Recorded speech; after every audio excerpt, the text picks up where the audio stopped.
Good morning. Welcome to Eel Christian Church. Don't know many of you. Many of you probably don't know who I am. You expect to see Steve Crane. My name is Russell, one of the associate ministers on staff here at the church. Predominantly, my role is working with the young adults, although I also preach twice every weekend. Right now, I typically would be preaching across the hallway at Regeneration and also every Sunday evening. I'm glad you're here. Let's go ahead and pray before we get started, and then we'll get into God's Word.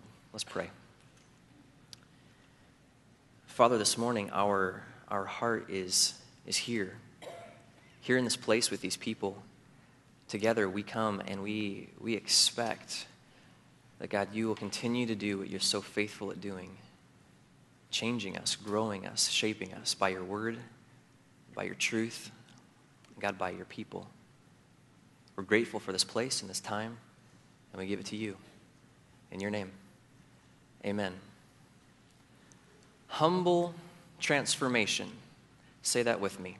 Humble transformation. Say it again. Humble transformation. One more time. Humble transformation. I don't know of any better analogy for the book of James than this right here. I've been using this as I've been preaching through this series, and this makes sense to me. You know what this is, don't you? It's a Rubik's Cube. Perhaps the most annoying game on the face of planet Earth. You get one and it looks something like this, typically. It comes with all the sides completed. And then you touch it and all of a sudden it's never the same again. It never goes back to how it was packaged in the box. You start playing with it, trying to figure it out, and all of a sudden it looks something like this. Just all kinds of messed up. Now this is my analogy for life. When you get life is pretty clean, pretty simple, pretty put in order. When you're two, life is easy, right? You eat, you sleep, that's about it. And then you grow up, and you start messing with this thing called life, and all of a sudden it looks like this, broken. And you spend your time trying to get back to the way it started. Okay, how should I get back to wholeness again, to life? Well, every Rubik's Cube sold now comes with something else. You might call it a cheat sheet. I call it being smart. It's a little instruction booklet. This little toy comes with the instructions that tell you how to get it back to the way it began, how to get it back to whole again. And this is the book of James. James has been trying to get Christians back to wholeness again, back to the way God intended life to be. And he's been on this for some time, trying to get Christians to think this is what God intended life to be. Humble transformation. Now, the whole second half of the book of James, starting in chapter 4, he's been on the same idea. And I use this phrase, humble transformation, to describe this whole second half. But let me share with you just briefly my outline, because this is what's going to frame for us our passage this morning. Go ahead and notice my outline here. This is my simple outline for the second half of the book of James. He said, humble yourselves, submit, become someone who's willing to admit you're not God. And that's the basic principle. You're messy. Life is messy. Admit it. We need to admit that we aren't in control. We're not God. Humble yourselves. And then he's given us three indicators of what it should look like if we are humbling ourselves. And we had a sermon on each of these, so it should be review if you've been here. He said the way we speak, if we speak judgment against people, we're not revealing that we're being transformed, that we're humble people. Also, the way we plan. If we don't plan with God in mind, with him in view, then we also aren't revealing that we're very transformed. And then a couple weeks ago, we talked about the way we use our wealth. And James has used these aren't the only three, but he's used these three indicators to reveal this is what life should be. This is what wholeness should look like. But then, remember last week, he comes out with this big phrase, this big idea. Okay, if this is what transformation looks like, now be patient. Be patient. Transformation is slow. Transformation takes time. We have quite a bit of time on planet Earth. And your life is going to take time to get back to wholeness. So be patient, James has said. Now, under this umbrella of be patient, we find our passage this morning as well. If you have your Bible, go ahead and open to James chapter 5, verse 12. And I love this. Steve goes out of town. He asks if I can preach. And he gives me a really big passage, one whole verse. And you might say, wow, it's just one verse. It's all we're going to preach on this morning. this is a good passage. Go ahead and just follow along with me. James says this, above all, my brothers, do not swear, not by heaven or by earth or anything else. Let your yes be yes and your no, no, or you will be condemned. It's our passage this morning. It might sound familiar to you. It might sound familiar because this isn't the only place in Scripture we find this passage. Now, if I was going to write a book, and I'm never going to write a book, but if I ever going to write a book, I would write a book comparing the book of James with Jesus in Matthew chapter 5, 6, and 7. We call it the Sermon on the Mount. A lot of what James is using as far as the material goes in his letter to his people as he loves them and tries to pastor them is straight from the words of Jesus. And we get no closer quotation from Jesus than right here in the book of James. And right out of Matthew chapter 5, James is giving us this principle, this idea again of how we speak. And what he's going to do here is what he's going to try to do with us is reveal the error in using oaths and swearing to make people believe us. So the first thing we need to do, we need to just take this and start thinking about this the way James thinks about this. Now, James is a first century person, so we need to give some first century context. In the first century, something was happening, and it happens today too. When people would swear, they would create a loophole. It happens, right? We want loopholes. And this is the first problem with using our language trying to swear. And James comes out and says, above all else, above everything else, do not swear. We have to understand what's happening in the first century. In fact, Jesus picks us up in Matthew chapter 23. It went something like this. You might tell someone, hey, I'm going to do something. I want to do this for you, and you commit to it. And to let them know how sincere you really are, you tell them, I'm going to swear by the temple. Now, the temple's a pretty big deal, right? Center of worship. This is where God dwells. I'm going to swear by the temple. So, all right, you're going to do this. People believe you. And then a couple of days go by, and you decide, I really don't want to do that. I need to get out of this. So you go back to the person. You say, I told you I was going to do this. However, I didn't swear by the gold in the temple, and so I'm not as obligated as you think I am. Or maybe like this, I'm going to let you know that I want to do something, so I'm going to swear by the altar. And then later you decide you don't want to do it, and so you go back and say, well, I didn't swear by the sacrifice on the altar.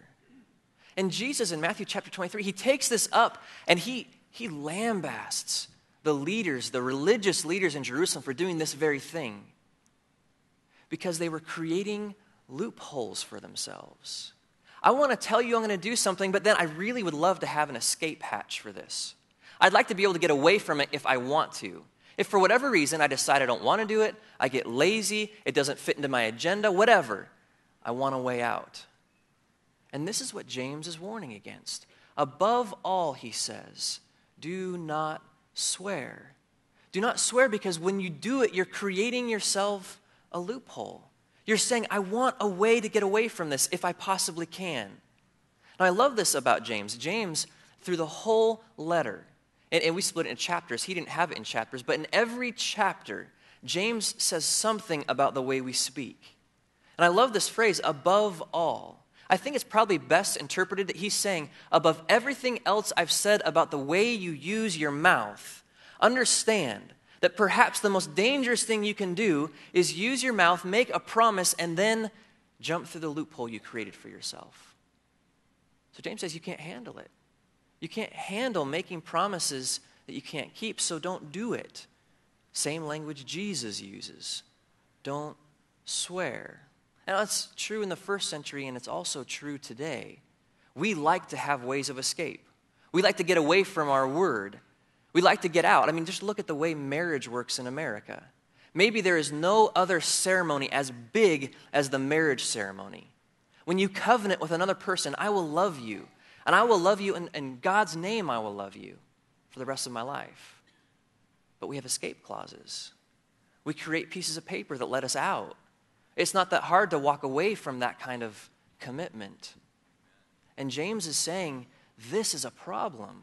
Creating loopholes for ourselves is a problem. And it's a problem for two reasons. The first reason is because it reflects on us. It erodes our character. Something in us is revealed that, well, we're not people of integrity. But it does something worse than that even. Because when we say we're going to do something, especially when we say we're going to do it in God's name, and we don't do it, we create a loophole and we go through that loophole, we drag God through the mud with us. We say we're Christians. We bear his name. Everything we do is in his name. And so when we tell someone we're going to do something and we don't do it, we take the way of escape. You know what happens? It's not just on us. It's on the God who saved us. It's on the God who loves us. Our word, what we say we will and will not do, doesn't just reflect us. It reflects God as well. But James goes on and he reflects with us here that it gets worse than simply creating loopholes and going through them. He reveals that there's this paradox at play. There's a paradox to this reality that we say we'll do something and then we don't. We say, all right, I'm going to do something. You create a loophole for yourself. You jump through the loophole and then you don't do it. Well, that's a problem, right? Because the next time you commit to do something, no one's going to believe you. So the only thing you can do then is try to convince them even more feverishly that you're worth your word. And so you've created a loophole, you jump through it, people know you as someone who can't be trusted, and then this paradox comes up. All right, so I realize people don't trust me. I realize that people don't want to listen to me. I realize that people don't value my word. My integrity isn't worth anything.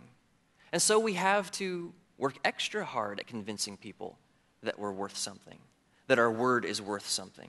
Do you see the paradox? You see, the harder you have to try to convince people that your word is worth something, the more you reveal about yourself that your word isn't worth very much at all. It's like the boy who cried wolf, right? It's the old story. Over and over and over again, he says, the wolf's coming, the wolf's coming, the wolf's coming. But the wolf never comes. And to convince people that you are someone of integrity, you have to then swear by something. All right, I promise, I really mean it this time. And we use this language all the time, right? But we're talking and all of a sudden we say something like, to tell the truth, as if we weren't telling the truth a minute ago. Or I promise, as if what I was just saying a minute ago wasn't really accurate. Or I swear by God. Or I swear by my mother's grave. Or we have even nursery rhymes about this too, right? Do you swear? Yeah, I swear. Cross my heart, hope to die, stick a needle in my eye. We have all these things that try to show that we really mean what we're going to say. And every time we use that kind of language, we're revealing the fact that we're not people of integrity day in and day out. And so James then proposes for us, if this is an unhealthy use of our speech, if this is an unhealthy use of the way we use our promises and what we say we will and will not do, then maybe there's something different for us. And James does propose an altogether different, radical perspective of the way we use our language. Quite simply, he asks us to be people of integrity, to use our language simply. And the phrase he uses, I love it. Simply let your yes be yes and your no be no. Simple integrity. That when you say you'll do something, you'll follow through. No ifs, ands, or buts. No having to stamp it with an approval saying, I promise this time, I really am going to do it. But simply being able to say, as people of character and integrity, I will do this or I will not do this. Now, this becomes problematic in the church, I think. I think because a lot of times as Christians, we're really nice people. You agree? I mean, Christians are nice people